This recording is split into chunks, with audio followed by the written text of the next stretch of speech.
에베소서 6장. 자녀들아, 주 안에서 너희 부모에게 순종하라. 이것이 옳으니라. 내 아버지와 어머니를 공경하라. 이것은 약속이 있는 첫 계명이니 이로써 네가 잘 되고 땅에서 장수하리라. 아멘. 성경을 잘 아는 어떤 자녀가 아버지에게 말했어요. 아버지, 성경에 보면 또 아비들아, 너희 자녀를 노엽게 하지 말고 오직 주의 교훈과 훈계로 양육하라 했습니다. 그런데 아버지는요, 저를 화나게 했어요. 그러니까 내가 아빠한테 순종할 수 없잖아요. 이 말씀은 누가 누구에게 주신 말씀인가요? 바울이 아버지들에게 주신 말씀이세요. 그것은 누가 듣고 누가 적용할 일인가요? 아버지가 듣고 아버지가 적용할 일이에요. 그런데 지금 이 아들은 아버지가 듣고 아버지가 적용해야 될 얘기를 자기가 아버지에게 적용하라고 얘기하고 있는 거예요. 아들이 그 말씀을 근거로 아버지께 적용하라고 강요하는 것은 성경을 대하는 우리들의 바른 자세가 아니라고 할 것입니다.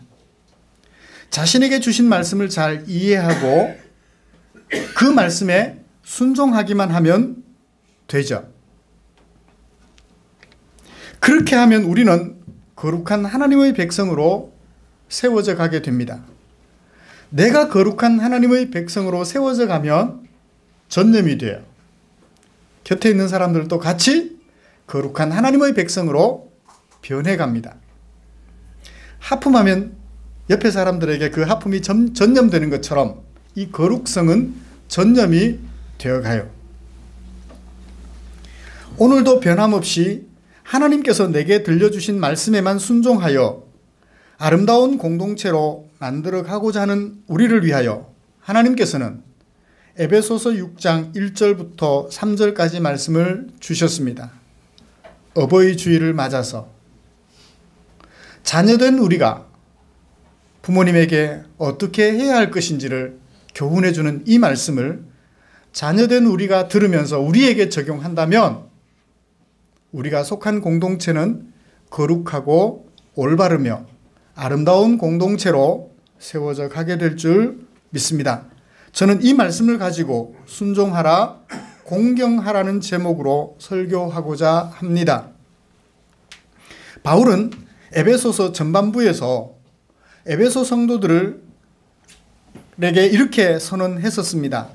하나님은 창세전부터 우리를 당신의 거룩한 아들들이 되게 하려고 선택하셨다.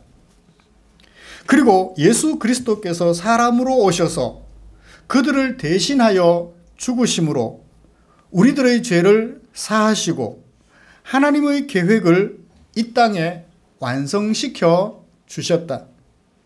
그리고 성령께서 오셔서 사람들의 마음을 감동하여 주심으로 이런 예수님을 구주로 영접하여 하나님의 거룩한 아들들이 되게 하고 계신다 라는 사실을 선언하였습니다. 후반부에는 그렇게 된 것을 근거로 우리가 함께 읽은 후반부에서는 그렇게 한 사실을 근거로 하나님의 은혜로 하나님의 아들들이 된 에베소 성도들을 향하여 거룩한 아들들이 어떤 사람들인지를 보여주며 권면하고 있습니다. 거룩한 하나님의 거룩한 아들들이란 이런 사람들이야, 이런 사람들이 되어야 해 라고 소개해주고 있지요. 특히 5장 22절부터 6장 4절까지는 가정을 이루는 각각의 구성원들이 서로를 대하여 어떤 자세를 가져야 하나님의 거룩한 아들들이 함께 사는 아름다운 가정이 될 수 있는지를 우리에게 소개해주고 있지요. 오늘 우리가 함께 읽은 6장 1절부터 3절까지 말씀에서 바울은 부모를 대하는 그리스도인 자녀들의 자세에 대하여 교훈하고 있습니다. 1절에 순종하라 라는 명령이죠. 순종하라는 명령을 실효성 있게, 실효적 효과를 얻을 수 있게 하려고 2절과 3절 말씀을 곁들여 주셨습니다. 저는 이런 본문을 가지고 두 가지로 설교하려고 합니다. 먼저 후반부에 있는 2절과 3절에 있는 내 부모를, 내 어머니를 공경하라, 내 아버지를 공경하라는 이 말씀을 가지고 설교할 것이고요. 두 번째로는 너희 부모에게 순종하라는 이것을 가지고 설교하려고 합니다. 말씀 나누는 중에 하나님의 크신 은혜를 기대해 봅니다. 사실 바울이 이런 얘기를 한 것은 무엇을 생각했기 때문일까요? 모세가 한 말을 기억했기 때문에 이런 권면을 할 수 있었습니다. 내 부모를 공경하라 라는 말은 누가 제일 먼저 했을까요? 하나님에게 받아 이스라엘 백성들에게 전해준 모세가 제일 먼저 한 말입니다. 신명기 5장 16절, 출애굽기 20장 12절을 인용하면서 말하고 있는데요. 그 말씀에 의하면 이렇게 얘기를 하고 있습니다. 출애굽기 20장 12절, 내 부모를 공경하라. 그리하면 내 하나님 여호와가 네게 준 땅에서 네 생명이 길리라. 신명기 5장 16절, 과거 시내산에서 하나님에게 받은 계명을 생각하며 40년이 지난 지금 이스라엘 땅, 가나안 땅으로 들어가 살아갈 자기의 백성들을 향하여 설교하면서 다시 한번 인용합니다. 너는 내 하나님 여호와께서 명령한 대로 내 부모를 공경하라. 그리하면 내 하나님 여호와가 네게 준 땅에서 네 생명이 길고 복을 누리리라. 그렇게 얘기를 했어요. 모세는 그 어디에도 내 부모에게 순종하라는 얘기는 하지 않았어요. 부모를 공경하라고만 했습니다. 그런데 바울은 무슨 말을 하면서 내 부모에게 순종하라는 말을 하면서 무슨 말을 인용했나요? 모세가 한 내 부모를 공경하라는 말을 인용하고 있는 것이죠. 그러므로 이 순종과 공경은 상호 연관성이 있는 것 같아요. 따로 독립되어 떨어진 얘기가 아니라 연결이 되어진 얘기라는 것입니다. 그냥 단순히 1절에는 순종하라 했으니까 순종하라 먼저 살펴보고 2절과 3절에 공경하라 했으니 공경하라 그 의미를 살펴보며 해석하고 설교하면 좀 어색할 것 같아요. 너무 글에 매여서 순서에 매여서 엉뚱한 얘기를 할 가능성이 있을 것 같아요. 그래서 바울이 순종하라는 얘기를 하면서 모세가 말했던 공경하라는 얘기를 인용하여 얘기하는 그 의도를 살려서 공경하라는 얘기를 가지고 먼저 살펴볼 것이고 이어서 순종하라는 얘기를 살펴보면서 하나님의 은혜를 같이 나누고자 합니다. 내 부모를 공경하라. 이것은 약속이 있는 첫 계명이니 이로써 네가 잘 되고 땅에서 장수하리라. 공경하라 라는 얘기를 하고 있는데요. 이 공경하라라는 말은 어떤 의미를 가지고 있을까요? 사전적 정의를 좀 내려보죠. 공경하라는 말은 높이 평가하여 존중하라라는 얘기입니다. 높이 평가하여, 그 부모님을 높이 평가하여 존중하라. 그런데요, 바울은 재미있게 표현을 하고 있습니다. 공경하라는 이 명령법 동사가 2인칭 단수예요. 순종하라는 복수인데 공경하라는 단수예요. 부모님을 대하는 우리의 자세를 생각하면서 부모님은 한 분밖에 없잖아요. 엄마, 아빠 한 분씩밖에 없어요. 부모라고 할 때는 두 분이지만 엄마 한 분, 아빠 한 분. 단수로 표현하면서 우리가 공경해야 될 존재는 두 사람, 아빠, 엄마 둘 이것이 아니라 내 부모, 너를 낳아 길러준 그 부모를 공경하라고 얘기를 하고 있는 거죠. 높이 평가하여 존중하라는 것입니다. 이 권면에는 뭐가 딸려 있다고요? 2절에 이것은 무엇이 있는 첫 계명이라고요? 약속이 있는 첫 계명이래요. 약속이 딸려 있는 계명, 하나님의 명령이라는 것입니다. 무슨 약속이 딸려 있을까요? 3절입니다. 첫 번째 약속은 네가 잘 되고라는 약속이에요. 두 번째 약속은 네가 땅에서 장수하게 될 것이다 라는 약속입니다. 이 두 가지 약속을 달고 있는 하나님의 명령, 그것은 내 부모를 높여 존중하라는 것이라는 것입니다. 여기 약속이 딸려 있다. 약속이 딸려 있다. 무슨 의미일까요? 약속이 딸려 있다. 권면에는 어떤 약속이 딸려 있습니다. 권면에는 어떤 약속이 딸려 있죠. 약속이 딸려 있는 경우가 제법 많습니다. 예를 들면 이런 거예요. 이번에 네가 성적을 10점 올리면, 평균 성적 10점 올리면 뭐 해줄게? 자전거 한 대 사줄게. 네가 그렇게 원하는 자전거를 사줄게. 아니면 기타를 사줄게. 약속이 딸려 있는 권면이에요. 자, 어떤 약속이 딸려 있나요? 두 가지 약속이 딸려 있다 그랬습니다. 첫 번째 약속은 그렇게 하면 잘 된다는 것이에요. 모세는 신명기 5장 16절에서 단순한 형태로 내 부모를 공경하라 그리하면 길고 누릴 것이다 라고 단순한 형태의 문장으로, 직설법 형태의 문장으로, 평서문 형태의 문장으로 설명을 했습니다. 나열했어요. 그런데 바울은 그런 모세의 이야기를 살짝 바꾸어 놓았어요. 표현 방법을 바꿨습니다. 가정법 과거 시제를 이용하는 거예요. 여러분, 가정법 과거, 모세는 그냥 평서문으로 나열한 것을 모세는 똑같이 인용하면서 그대로 인용하지 않고 가정법 과거 문장으로 바꾸어서 인용했어요. 가정법 과거가 어떤 건가요? 가정법 과거는 현재 사실의 반대를 나타내고 있는 거죠. 예를 들면 이런 거예요. 너무너무 자주 이용하는 거니까. 내가 새였다면, 과거입니다. 그죠? 내가 새였다면, 너를 보고 싶어서 너에게 날아갔을 텐데, 라고 얘기를 했다 합시다. 그게 가정법 과거 문장이에요. 내가 새였다면, 너에게 날아갔을 텐데, 보고 싶은 마음에 뛰어가는 것도 아니고, 걸어가는 것도 아니고, 날아갔을 텐데, 갔다는 얘기예요? 못 갔다는 얘기예요? 못 갔다는 얘기예요. 왜? 새가 아니니까. 가정법 과거는 바로 현재 사실의 반대예요. 마음은 그런데 실제로는 못해서 안타까움을 표현하는 것이 가정법 과거 문장의 특징입니다. 네가 잘 되었다면 부모를 공경하라. 이런 문장이에요.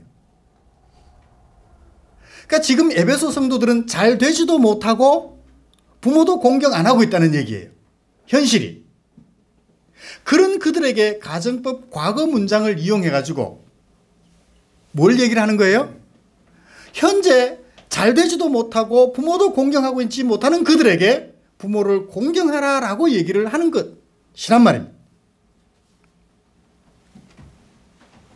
현재 에베소 성도들이 잘 되지 못하고 있는 그것은 부모님을 공경하지 않는 것과 연관성이 있다고 생각을 하는 거죠. 그래서 바울은 잘 된다는 약속이 딸려있는 이 계명을 사용하여서 부모님을 공경하라고 권면하는 거예요. 모세는 그냥 어떤 의도로 부모를 공경하면 네가 잘 된다. 평서문처럼 얘기를 했는데 바울은 현실적으로 잘 되지도 못하고 부모도 공경하고 있지 못하는 그들을 향하여 부모를 공경하면 잘 된다라고 얘기를 하고 있다고요. 부모님을 공경하지 않으면 자녀들의 마음은 어때요? 아침에 출근해도 마음이 찝찝해요. 아버지 어머니 얼굴도 안 보고 아침에 출근합니다. 기분 좋아요? 좋은 관계라면 어떻게 하겠어요? 아버지 계시는 방에 방문을 열고 아버지 다녀오겠습니다. 그러고 출근하면 기뻐요. 행복해요. 그런데 아버지를 만나는 게 어색해서 방문도 열어보지 않고 아침 드시는지 여부도 상관없이 그냥 횡하니 출근한다 합시다. 어떤 마음이에요? 답답하고 안타까운 마음으로 출근합니다. 그러면 어떤 현상이 생길까요? 돌부리에 걸려서 넘어질 뻔할 때도 무슨 생각합니까? 그걸 하나가 잘못되기 시작하면 그 다음에 연속적으로 잘못되는 것을 무슨 현상이라 그래요? 도미노라고도 하고 또 다른 이렇게 나비 효과라 그러나요? 아닌가? 제가 그 단어를 잘 못 찾아가지고 그런 것 같아. 하나가 단추가 잘못 깨지면 그 다음에 연속적으로 뭐가 잘못되는 것 같은데 그런 느낌이 드는 거예요. 아이 재수 없어. 오늘 일진이 안 좋아. 부모님과의 관계가 어색하면 자녀된 우리가 하고자 하는 그 모든 일들이 제대로 풀려가지 않는 것처럼 답답하고 안타깝게 된다는 거죠. 우리가 부모님과 마음이 어긋나 있으면 부모님을 높여 존중하지 못하고 부모님과 관계가 어색하면 우리가 무엇을 하더라도 마음 편할 수가 없어요. 왜요? 하나님을 알지 못해도 우리 마음속에는 양심이라는 것이 있어서 그 양심이 자꾸만 우리를 자극하고 찌르기 때문에 그래요. 그러므로 하는 일들은 마음 편히 할 수 없습니다. 따라서 하는 일들이 잘 될 리가 없죠. 마음 편히 잘 될 것을 기대하십니까? 어떻게 해야 될까요? 부모님과 자녀들의 관계가 좋아야 돼요. 부모와 자녀들의 관계가 좋을 때, 우리가 부모님을 높여 존중할 때 비로소 거기에서 출발해서 우리가 하고자 하는 모든 일들이 원만하게 풀려져 간다는 거죠. 자, 두 번째는 어떤 약속이 딸려져 있나요? 땅에서 장수하게 된다는 거예요. 오래 산다는 얘기겠죠? 더 나아가서 좋은 여건, 부모님과의 관계가 좋으니까 좋은 여건이 오랫동안 지속된다는 얘기도 될 것입니다. 부모님과 관계가 좋은 상태에서 오래 사는 것은 의미가 있습니다. 그런데요, 부모님과 관계가 좋지 않은 여건에서 오래 사는 것은 그 자체가 지옥일 거예요. 부모가 자식이 부모를 이상하게 쳐다보는 상태에 있다고 생각해 보십시오. 그것은 지옥과 같을 것입니다. 이런 상태를 가리켜 우리는 그렇게 말하죠. 죽지 못해 삽니다.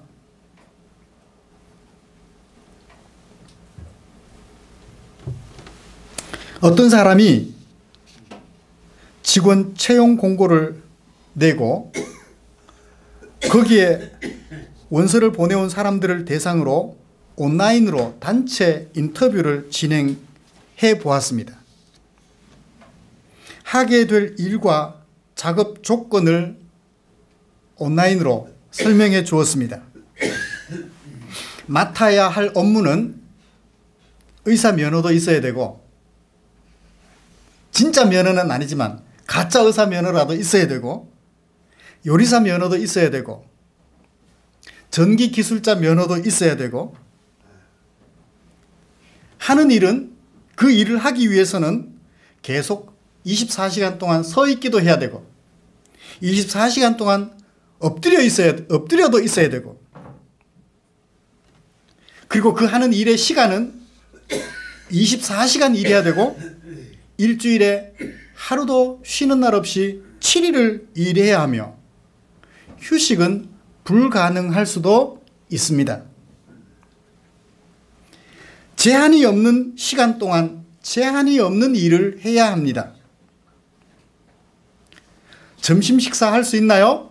점심 식사 할 수 있습니다. 그렇지만 다른 사람들이 다 끝나야만 할 수 있습니다. 그게 합법적인 일인가요? 그게 비인도적 일인 것 같은데요. 합법적인 일이며 인도적인 일입니다. 경우에 따라서는요, 밤도 새워야 돼요. 명랑한 기분으로 이 모든 일을 다 감당해야 합니다. 급여는 얼마나 돼요? 급여는 없습니다. 누가 공짜로 일하겠어요? 이런 일을 하고 있는 사람이 있나요? 예, 있습니다. 지구상에 수십억 명이 있습니다. 그 사람은 바로 엄마입니다.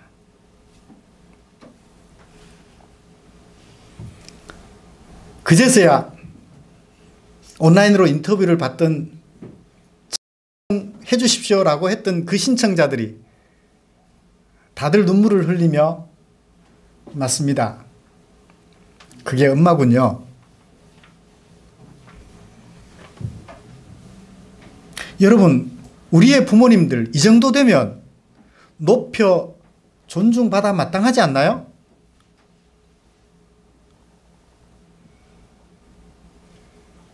그런 아빠도 그런 엄마도 높여 존중받아 마땅한 것 같아요.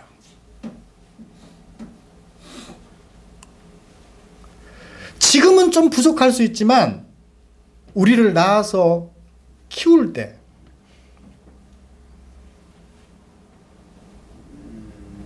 보재기에 싸서 등에 걸쳐매고 병원으로 달려가던 그런 부모님들을 생각하면 높여 존중할 만한 것 같아요. 혹 어쩌다가 소수의 사람들이, 소수의 부모님들이 자녀를 버리기도 합니다만 그 사람들 때문에 전체 부모가 무시당할 수는 없잖아요. 여러분들의 부모님들은 그러했던 것입니다. 자식을 낳아 키워보면서 우리 그런 마음 느끼잖아요. 그러므로 부모님은 존중하고 높임을 받아서 높여 존중받아 마땅하다라는 사실을 꼭 마음에 새겼으면 좋겠습니다. 이런 사실을 근거로 하여서 바울은 말합니다. 내 부모에게 순종하라고요. 순종하라는 말은 무슨 뜻일까요? 순종하라는 말은 듣고 따르라는 얘기입니다. 듣고 따라라. 듣고 따라라. 어떻게 듣고 따라야 되죠? 바울은 우리에게 분명하게 제시합니다. 주 안에서라고요. 주 안에서 순종하래요.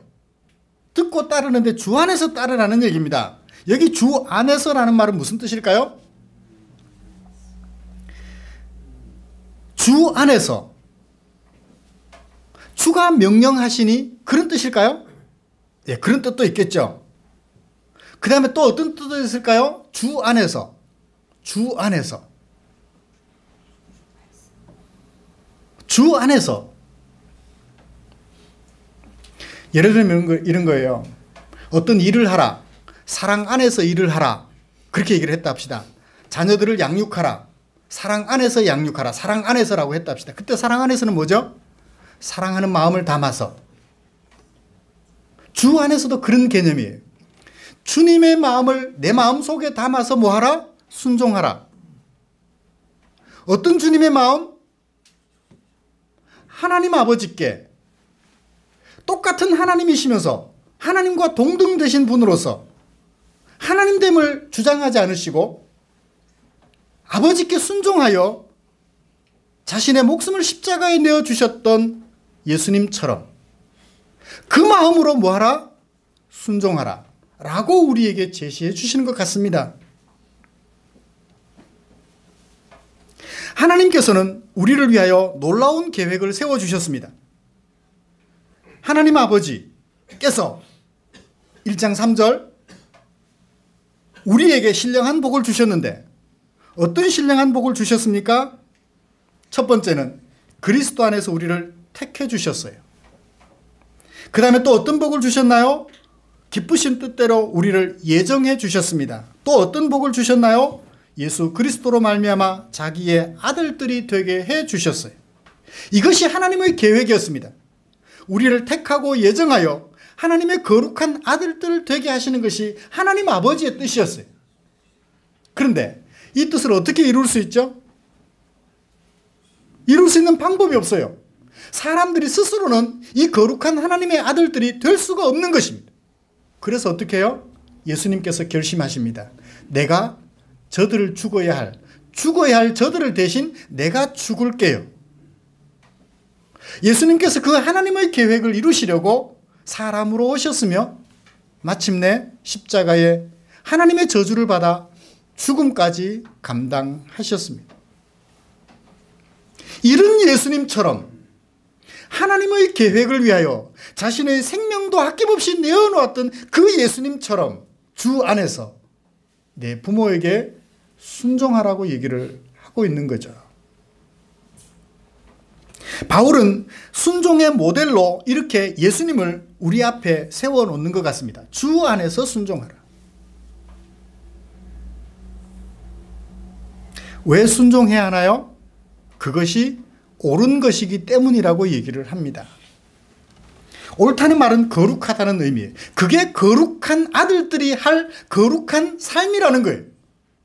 거룩한 아들들이 살아내야 할 거룩한 삶이기 때문에 순종해야 한다라고 얘기를 하고 있어요. 알겠습니다. 순종하겠습니다. 그게 거룩한 삶이기 때문에 거룩한 아들, 하나님의 거룩한 아들들이 살아내야 할 거룩한 삶이기 때문에 순종하겠습니다. 그런데 현실로 돌아와요. 부모님에게 순종할 만해요? 순종 안 할 만해요? 솔직히 말해보세요. 부모님에게 순종할 만해요? 안 해요?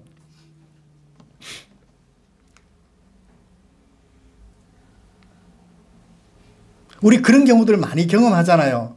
도저히 부모님에게 순종 못할 것 같아요. 어떤 경우예요?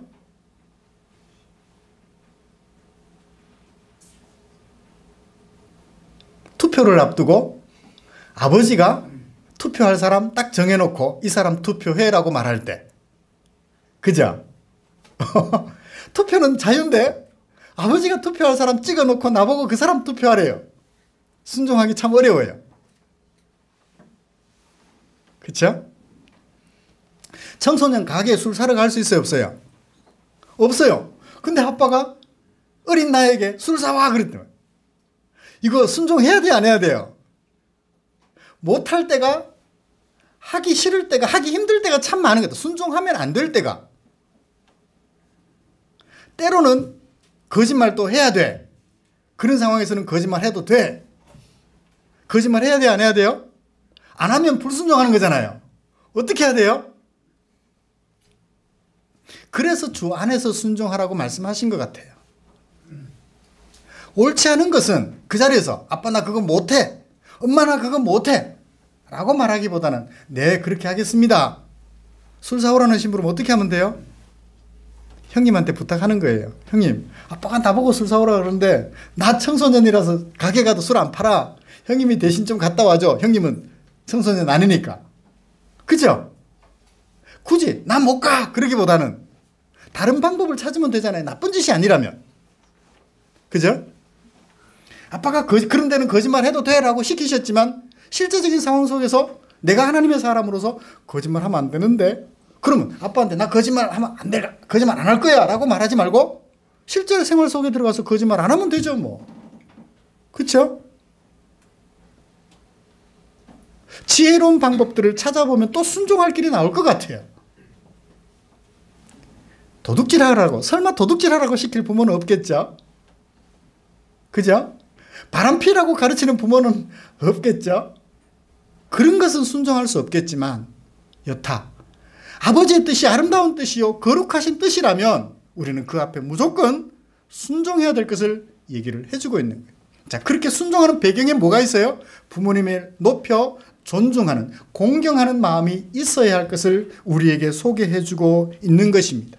말씀을 마치겠습니다. 사랑하는 성도 여러분, 우리는 부모가 있어야 존재하는 생명들입니다. 부모님이 없다면 우리는 존재할 수 없습니다. 하나님이 안 계시면 이 땅에 사람이 없는 것처럼 부모님이 아니면, 하나님이 지으신 부모님이 아니면 오늘 우리는 존재할 수가 없습니다. 그 부모님들의 생명을 바친 출산의 고통, 10달 동안 배 속에 넣어 다니며 힘들어하는 그 고통이 없었다면, 그 수고가 없었다면 오늘 우리는 존재하는 것이 불가능해요. 그러므로 우리를 위하여 애쓰고 수고하신 그 부모님들을 높여 존경합시다. 그 존경하는 마음 때문에 우리의 앞에 다가오는 그 부모님들의 명령을 마음속에 새겨 순종함으로